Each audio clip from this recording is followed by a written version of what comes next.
My topic this evening is the end of the matter. And I thought the best way to start is just say the end. The most things that we know of, everything that begins, not everything, but most things have an end. Every movie we watch, every TV show we watch, it has an end. Very end says the end. Our fiction novels that we read, the last page, what does it say? It says the end. Every song we listen to has a beginning, it has an end. Whether it fades away or it ends on a note, it has an end.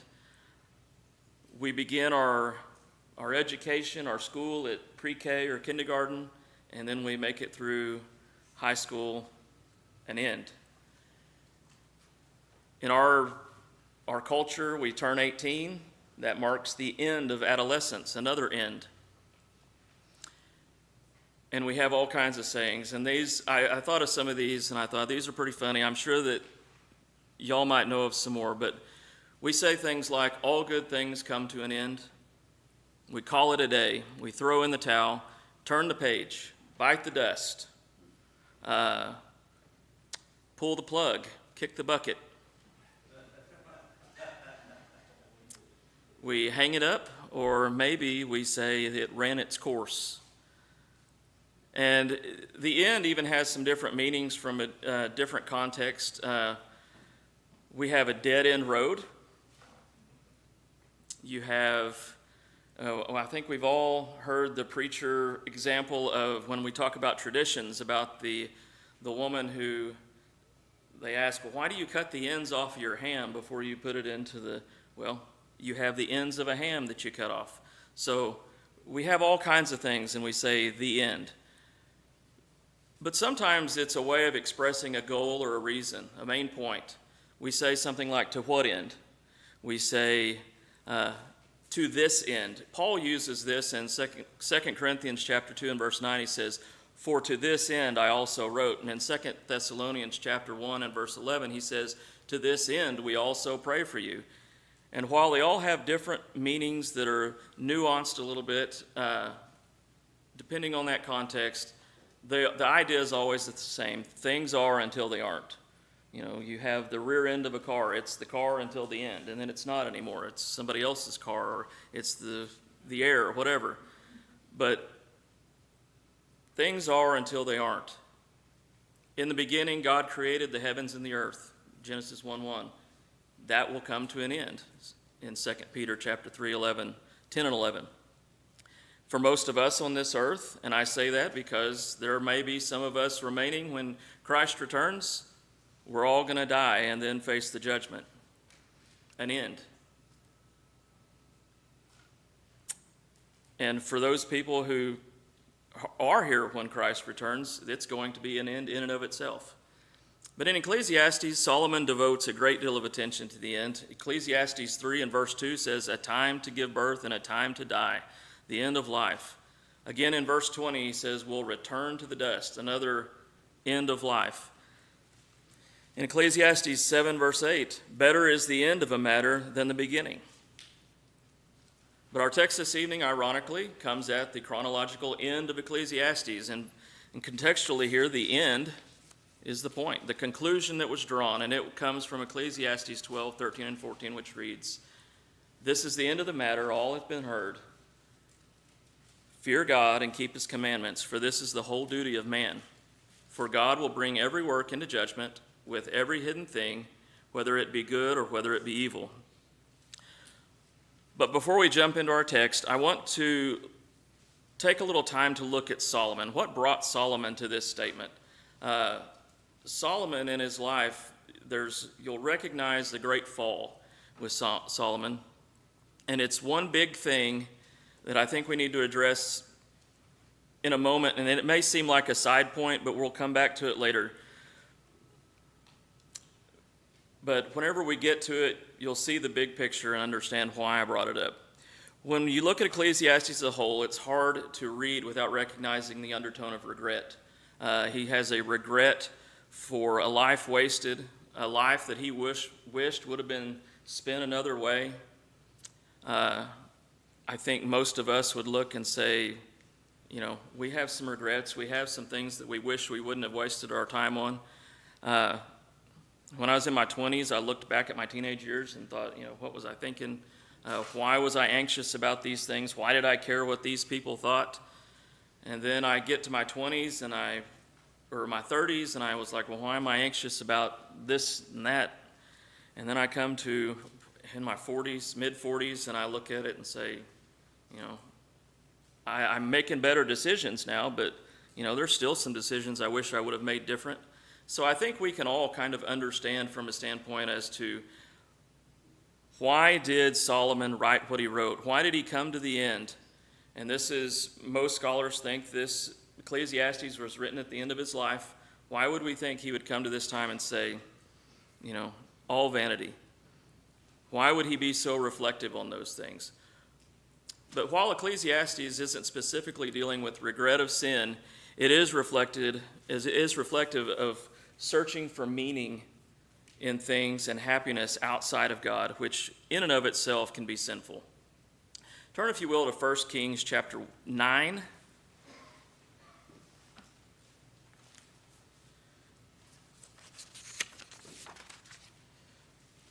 We're going to start with a promise that's made to Solomon. He's going to give us a promise and a warning. Beginning in verse 3, says, "And Yahweh said to him, I have heard your prayer and your supplication which you have made before me. I have set apart as holy this house which you have built by putting my name there forever, and my eyes and my heart will be there perpetually. As for you, if you will walk before me as your father David walked, in integrity of heart and uprightness, to do according to all I have commanded you, and will keep my statutes and my judgments, then I will establish the throne of your kingdom over Israel forever. Just as I promised to your father David, saying, you shall not have a man cut off from the throne of Israel. But if your sons indeed turn away from following me, and do not keep my commandments as my statutes, which I have given before you, and go and serve other gods and worship them, then I will cut off Israel from the land which I have given them. In the house which I have set apart as holy for my name, I will cast out of my presence, so Israel will become a proverb and a byword among all peoples. And this house will become a heap of ruins. Everyone who passes by will feel desolate and hiss and say, why has Yahweh done thus to the land and to this house? And they will say, because they forsook Yahweh their God, who brought their fathers out of the land of Egypt, and took hold of other gods and worshipped them and served them before Yahweh. Or therefore Yahweh has brought all this calamity on them." So he's a king. He built the house of God, the temple. He's a king who asked for and received greater wisdom than anyone had ever had. If you continue in verse 9, or in verse 10 rather, it says in it,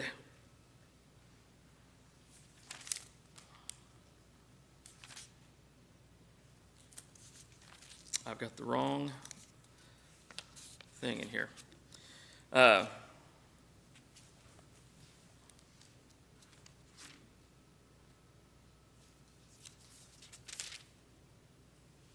we'll go on. It says, so give your slave a listening heart to judge, your people to discern between good and evil. For who is able to judge this glorious people of yours? And it was pleasing in the sight of the Lord that Solomon had asked this thing. And God had said to him, because you have asked this thing, and have not asked for yourself long life, nor have asked riches for yourself, nor have you asked for the life of your enemies, but have asked for yourself discernment, to listen to justice, behold, I have done according to your words. Behold, I have given you a wise and discerning heart, so that there has been no one like you before you, nor shall one like you arise after you. I have also given you what you have not asked, both riches and honor, so that there will not be any among the kings like you all your days. Now if you walk in my ways, keeping my statutes and commandments, as your father David walked, then I will prolong your days. So in 1 Kings 4:29 through 30, we see God granting Solomon's request. It says, "And he gave Solomon wisdom and great discernment and breadth of understanding in his heart, like the sand that is in the seashore, and Solomon's wisdom surpassed the wisdom of all the sons of the east and all the wisdom of Egypt." So he had wisdom. He had wisdom of earthly things, things that were practical, things that we look at now and acknowledge, hey, those are necessary for us to make a living. How to grow food, how to raise animals. And the same chapter in verse 33 and 34, it says, "And he spoke of trees from the cedar that is in Lebanon, even to the hyssop that grows on the wall. He spoke also of animals and birds and creeping things and fish, and men came from all peoples to hear the wisdom of Solomon, from all the kings of the earth who had heard of his wisdom." Can you imagine having all the wisdom, when you think about Solomon, all the wisdom that he had? Can you imagine having all of that to where you could make the right decision every time? Surely we would never make the wrong choice if we had the knowledge of Solomon. And I hope you can catch the sarcasm in that, because what happens? Well, after receiving all of his wisdom, all of his knowledge, in 1 Kings 11, Solomon decides to rebel against God's law, and all that wisdom that should have told him otherwise, he decides to go and take wives from adulterous nations. In chapter 11, verse 1 of 1 Kings, it says, "Now Solomon loved many foreign women along with the daughter of Pharaoh, Moabite, Ammonite, Edomite, Sidonian, and Hittite women from the nations concerning which Yahweh said to the sons of Israel, 'You shall not go along with them, nor shall they go along with you. For they will surely turn your heart away after their gods.' Solomon clung to these in love, and he had 700 wives, princesses, and 300 concubines, and his wives turned his heart away. Now it happened at the time that Solomon was old, his wives turned his heart away after other gods, and his heart was not fully devoted to Yahweh his God, as the heart of David his father had been. For Solomon went after the Ashtoreth, the goddess of the Sidonians, after Milcom, the detestable idol of the Ammonites, and Solomon did what was evil in the sight of Yahweh, and did not follow Yahweh fully as David his father had done. Then Solomon built a high place for Shemosh, the detestable idol of Moab, on the mountain which is east of Jerusalem, and for Molech, the detestable idol of the sons of Ammon. Thus also he did for all his foreign wives who burned incense and sacrificed to their gods."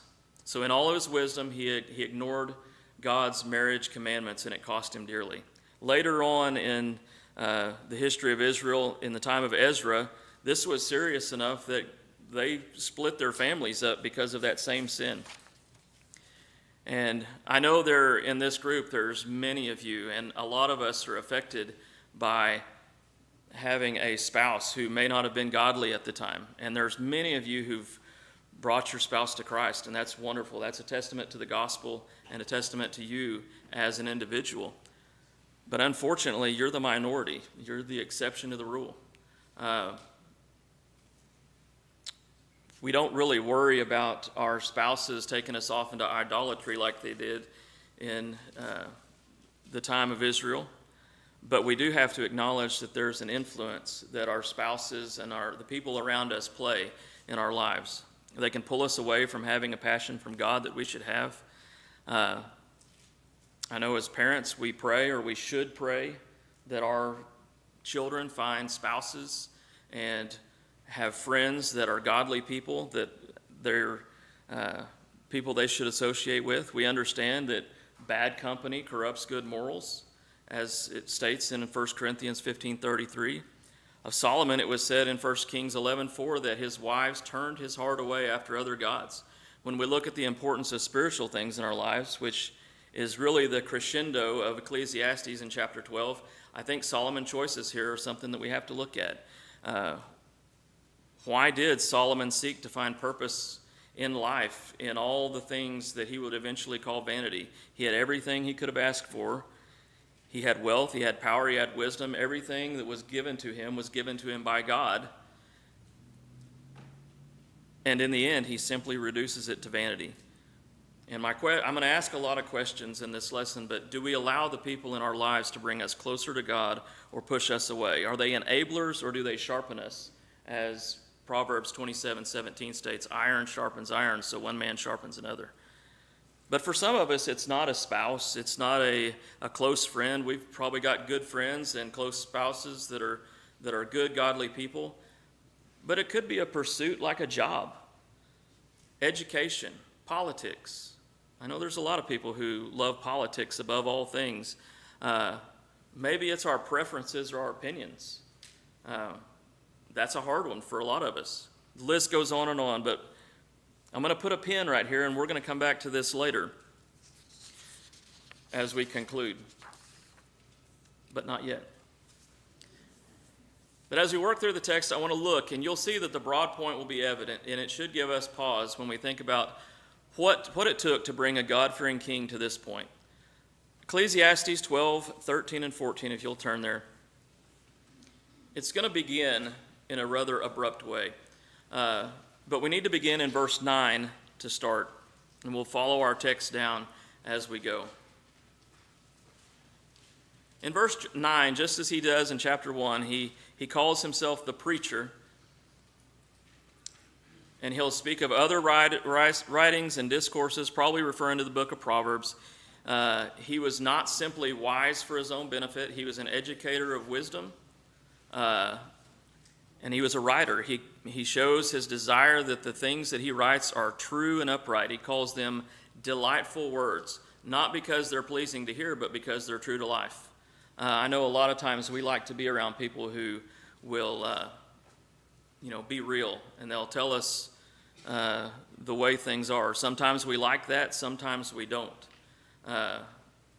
Sometimes it's hard to get some feedback from individuals, and sometimes that's good.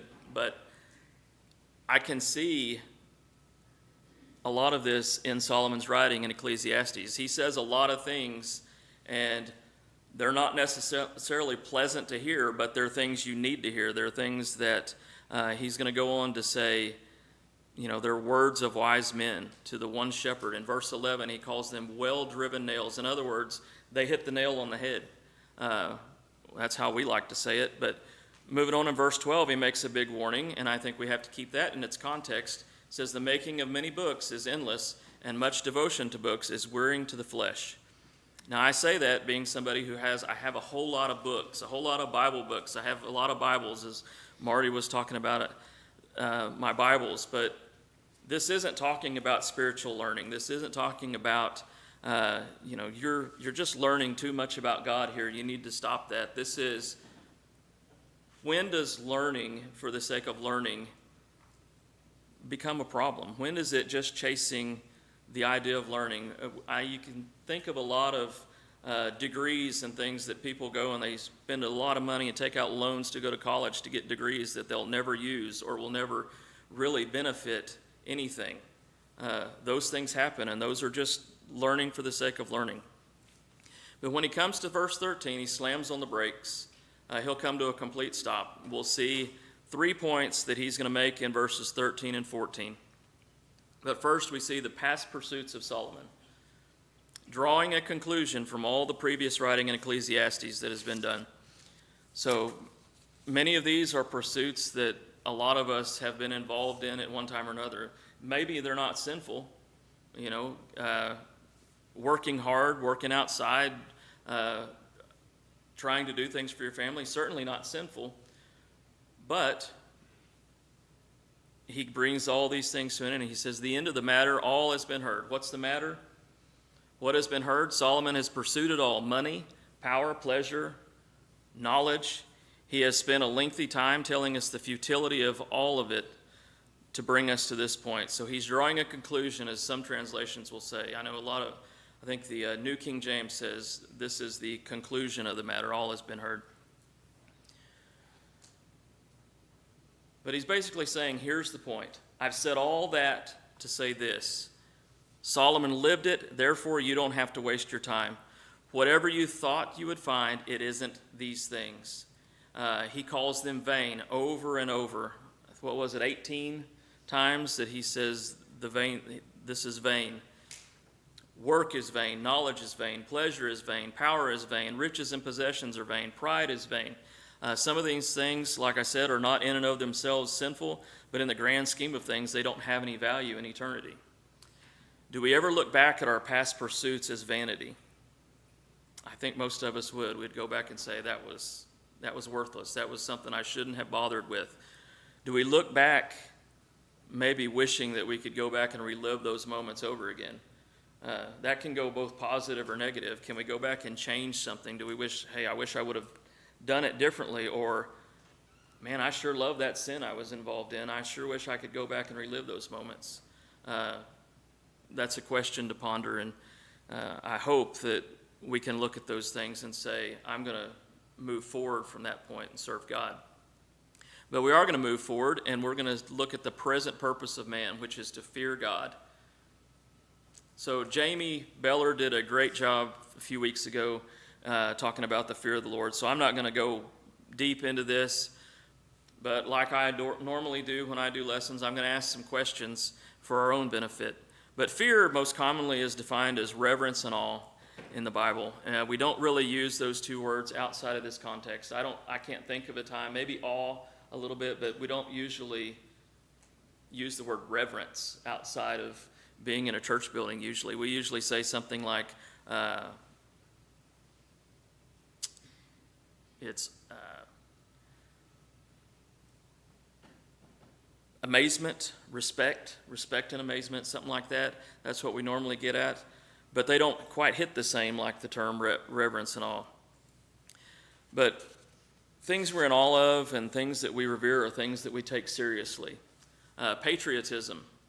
While it's become a political issue for a lot of people, people who love the United States generally have a certain amount of reverence for it. What do we do with our flag? We have attention to detail. When you go to a funeral of a veteran, usually there's a great deal of detail that goes on in that flag ceremony when they're folding that flag. It means something. It has a solemn a meaning, whereas other things might not. We have that silence, and we have the hand over our heart. Hats are off when we sing the Star-Spangled Banner. Doesn't our God deserve at least that same amount of reverence and awe that we have for political things and for patriotism, our country? I think our Creator should at least get that much reverence. He is the God that created everything, and Him being that Creator, He's worthy of our praise and worship. And Him being the Creator, He has the right to make demands of us. He's our provider. He's worthy of our gratitude. He's our Savior, and being our Savior, He's worthy of our worship, our gratitude, and our obedience. And I think if you need convinced of that, you need to take a read through the Psalms. I don't think you'd have to look too deep to see the theme of the Psalms being that God is worthy of praise and thanksgiving and worship and obedience. But some questions. Do we take Him seriously as we worship? How about our preparation for worship? Do we take Him seriously then? Do I take Him seriously when I work at my job or go to school during the week? Right now I'm off of my job so I can come speak tonight. But when I go back, am I going to take God seriously in the way that I treat people, in the way that my example is, and how I'm going to talk to people? Am I going to take God seriously in that? When you go to school, are you going to be involved in things and all kinds of mischief that is not going to show God for who He is? In my marriage, as a husband or a wife, am I showing the respect and awe for God? Am I taking God seriously in what God has asked me to do as a husband or as a wife or as a parent? How about as a child? Do we take our role seriously? How about in my entertainment choices? How I dress? Do I take Him seriously in how I speak? how I speak about him. I know that some of y'all are probably struggling through me saying Yahweh in the text. All it is all caps Lord in most of the other translations, or Jehovah in some of the older translations. But do I take him seriously in how I speak? Do I make jokes about God? Do I make jokes about sin? How do I talk about his church? Do I take him seriously in those things? I know it's a struggle sometimes on the ride home. Boy, that preacher this morning, I tell you what. Maybe tonight when you leave, boy, that guy. How about my brother or my sister? Both the ones at home and the ones here. How do I take God seriously? God has said a lot about how I'm supposed to talk and interact with my brother and sister. Do I take those things seriously? Do I take his word seriously? So God's spoken on all those things, and he's dealt with all those questions through commandments, through examples, through principles. But I'll ask, what drives me in my day-to-day life? Is it the world, or is it my fear of God? So we're to fear God, and the next part of that is to keep his commandments. This one was a real struggle because I know in our religious context what this can go through, the idea of keeping commandments. It's an unpopular thought in our day, and likely in Solomon's day, but obedience. People seek the God of live and let live because I believe he exists. Nothing I do matters to him. How many of you have ever heard the statement, and it usually comes right after you say, hey, I saw you do that. That wasn't something that you should do. And they would say something like, God knows my heart. Usually it's after that, but it's the idea that what I do doesn't matter as long as what's in my heart is right. And I don't think that's always the flex that we might think it is. What does it really say whenever that's my defense? Well, God knows my heart. God probably knows that you weren't paying attention to his word, or that you didn't care what he had to say. We're basically saying, God, I don't care what you told me to do. Just look at my heart. It'll say exactly that. It'll say that you don't care. It says, I have no fear of you. Jesus said, for out of the heart comes evil thoughts, murders, adulteries, sexual immoralities, thefts, false witness, slanders. A lot of those things that the false witness and slanders we might have struggles with when we're talking about our brothers and sisters, our families. Those are things that are brought up here. But what's in your heart will come out. Keeping God's commandments does matter. In John 14:15, he says, if you love me, keep my commandments. It's not just mindlessly doing actions that are contained in Scripture, but because of your faith, your fear of God, your love for him, that you'll willingly give yourself over to his will, his request, his demands. Notice how it doesn't say this. If you keep my commandments, you love me. I know there's a struggle there for a lot of people that if I just do this, it means I'm faithful. It doesn't always mean that, because you have to have that fear of God. Fear of God and love will create the proper motivation because it becomes obedience. In 1 John chapter 5 and verse 3 we read, for this is the love of God, that we keep his commandments, and his commandments are not burdensome. So what do we do here? We don't treat the commandments of God as impossible. They're not, when it says burdensome, it's saying they're not, if you say they're burdensome, you're saying it's too hard for me. God didn't give us anything that was too hard. We don't react in disappointment just because we can't do what we want to do, or because we don't want to do what he tells us to do. Is it hard sometimes? Yeah, it is. Is it impossible? No, it's not impossible, but sometimes it's very hard.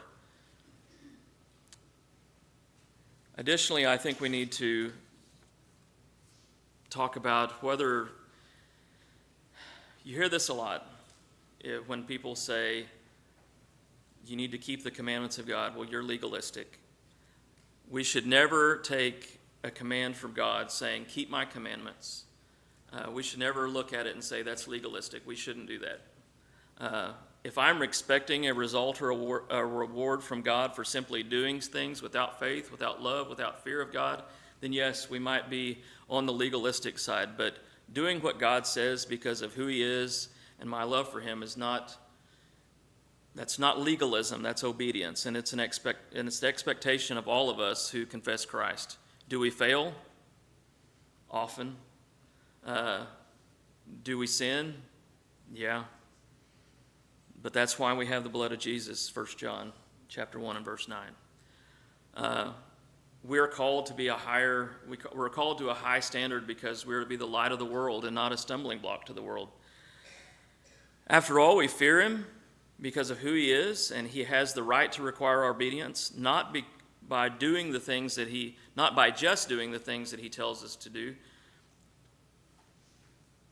not by not doing the things that he tells us not to do, but by doing the things that he tells us to do as well. How do we do with that? A lot of the times we're good with, well, I'm not doing this, I'm not doing that, I'm not doing this. Yes, but are you doing X, Y, Z over here? He tells us to do that. Those are commandments. We're to do those things.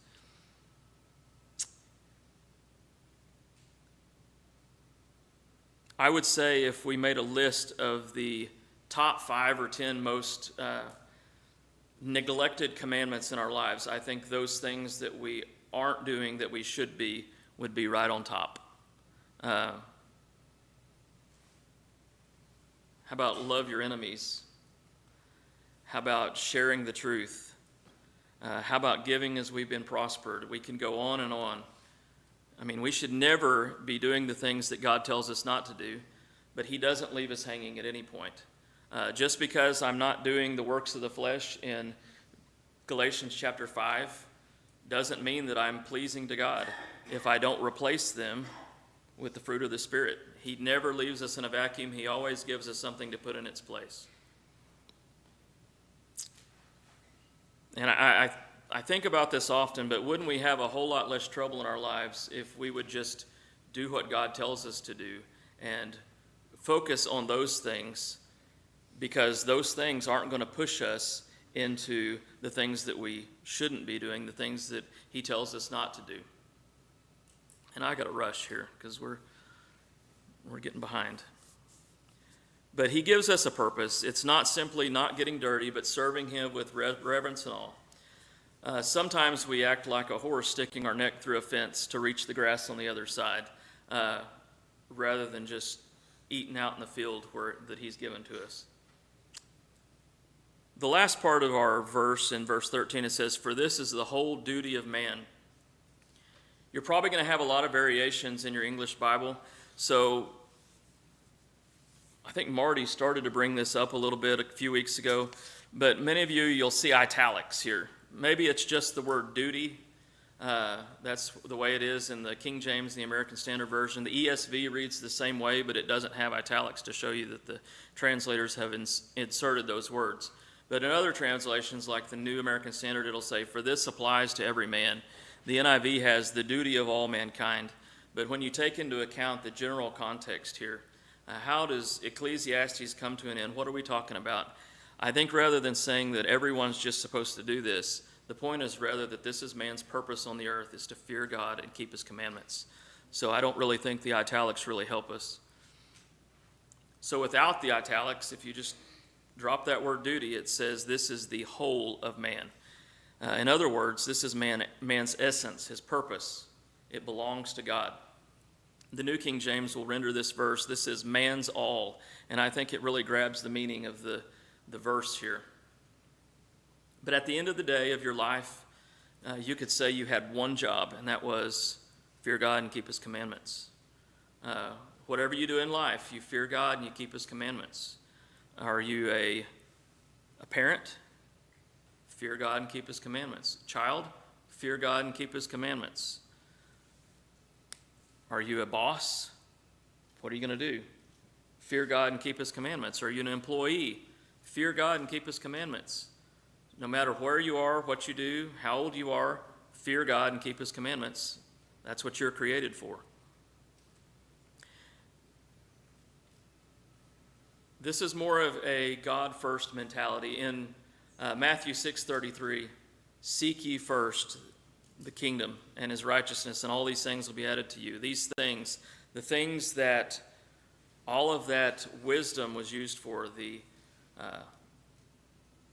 how do I grow food? How do I work hard? All these things. Well, I'm providing for my family. What are these things? Those are the things that God said they'll be added to you if you seek him first. A lot of times we're chasing luxuries and not just these things that Jesus spoke of. And that's not to say that we need to be preachers. We don't all have to be preachers, but we need to fear God and keep his commandments in what we do as we go through our daily lives. The Apostle Paul was a tent maker. That was his secular job, but what did he do with it? Well, he used it to preach the gospel. He used that to support his real pursuit. But back in 1 Kings 11, in verse 4, it is said of Solomon, his heart was not wholly or fully devoted to God. Can we afford a somewhat or mostly devoted life that's given to God? Can we do that, or does that just not cut it? I think we all need to look at ourselves to ensure where we need to be. Does your life show reverence and awe and the devotion to doing God's will that it should? It kind of reminds me of a lesson I did a few years ago at the fall retreat. It was, for me to live as Christ and to die as gain. Paul here is basically saying, no matter what happens, I'm going to serve Christ. If I live, I'm going to be preaching the gospel. I'm going to be doing what God has me to do. If I die, I'm going to go be with Christ. Either way, his life was wholly devoted to serving God. But why does it all matter? Solomon finishes Ecclesiastes with this answer. It's his third and final point. It's a future reality for mankind. God will bring every work into judgment, everything which is hidden, whether it is good or evil. And I don't know how many top 10 lists I've made in this lesson so far, but if I were making a top 10 list of the most terrifying passages in all of Scripture, this one would be pretty close to the top. Everything I do, he sees. Everything I say, he hears. Everything I think, he knows. And Paul echoes this statement in 1 Corinthians chapter 4 and verse 5. Therefore, do not go on passing judgment before the time, but wait until the Lord comes, who will both bring to light the things hidden in darkness and make manifest the motives of the heart. Do we always want God to see the motives of our heart, or do we sometimes have to make a change there? Sometimes I think it's terrifying to know what God knows about what I think and what's in my heart. He's going to repeat the sentiment in chapter 2, or in 2 Corinthians chapter 5 and verse 10. Says, so that each one may be recompensed for his deeds in the body according to what he has done, whether good or bad. And then John comes in, not to be outdone, but he's a little more positive whenever he goes about saying it in 1 John chapter 3. He says, God is greater than our heart and knows all things. Beloved, if our heart does not condemn us, we have confidence before God, and whatever we ask, we receive from him because we keep his commandments and do the things that are pleasing in his sight. So God knows our heart. Our heart can condemn us. He will bring every work into judgment, and we have to give an account for our good deeds and our bad, the things I've done, the things I haven't done. And I'm right on time. As we conclude, Solomon's reminder is this: when all is said and done, the only thing that will matter in this life was, did I fear God and keep his commandments? Did I live a life that was wholly devoted to him? In our culture, when you look at things that are considered important, what really matters is whether or not I'm wholly devoted to God. What stands in my way? Pleasure, possessions, power, pride. Is it a person that you're worried about pleasing rather than pleasing God? Maybe it's nothing. Maybe nothing stands in your way. Nothing is something, though. I heard a lecture a few weeks ago, and the statement was made that the only thing necessary to drift away is nothing. And that was in the context of just life in general and leadership and things like that. But I thought to myself, what would that mean spiritually? If I just did nothing, and that nothing could make me drift away, what does that look like? It looks like no prayer. It looks like no study. It looks like no service, no worship, no growth, no thought for spiritual things. Or maybe it's nothing more. Maybe it's, well, I'm not going to do any extra. I'm not going to do any more than what I'm doing now.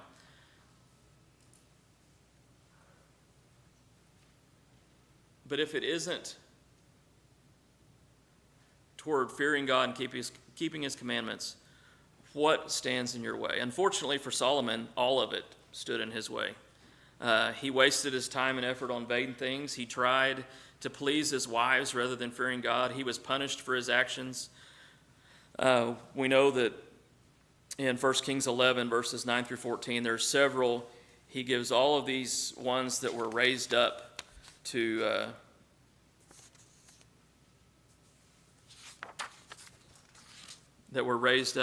and as adversaries to him.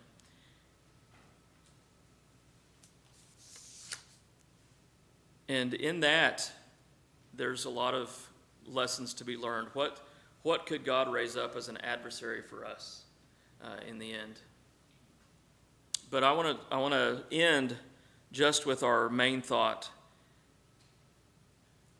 We're going to all stand before the judgment one day. The end has been heard, or all has been heard. The end of the matter is what? Fear God and keep his commandments, for this is the whole of man. Thank you.